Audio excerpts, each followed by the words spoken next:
Para entender a morte de Jesus, é preciso mais do que conhecer os evangelhos. É necessário compreender o cenário político que cercava a Judéia no século I. Jesus não foi crucificado por acaso.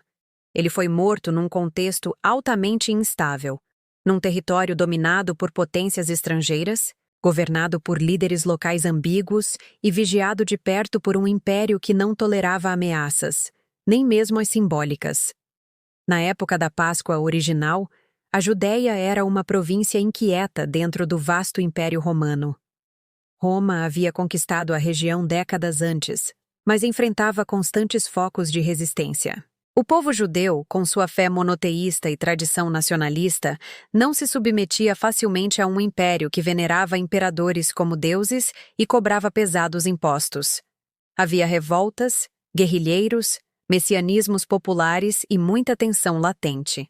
Para manter a ordem, Roma nomeava governadores com autoridade militar e administrativa. Um deles era Pôncio Pilatos.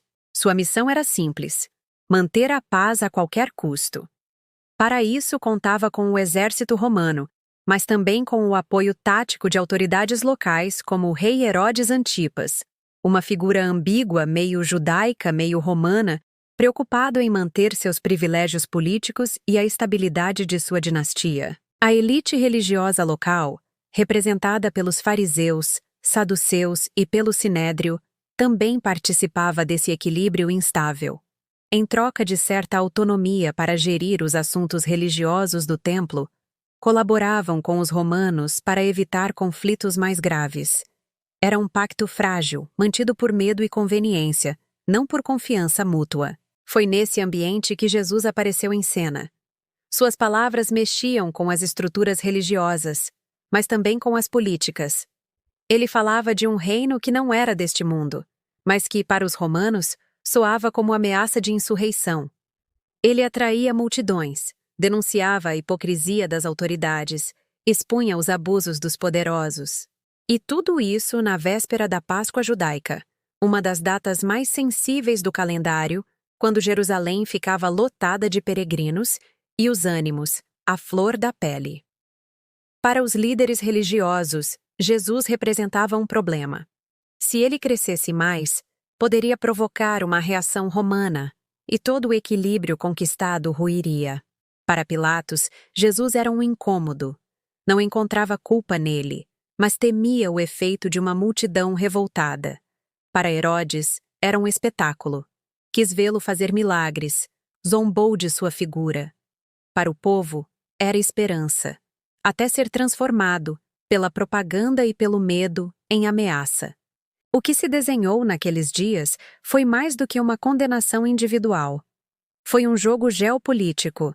A elite local quis preservar seus privilégios. Roma quis preservar a ordem.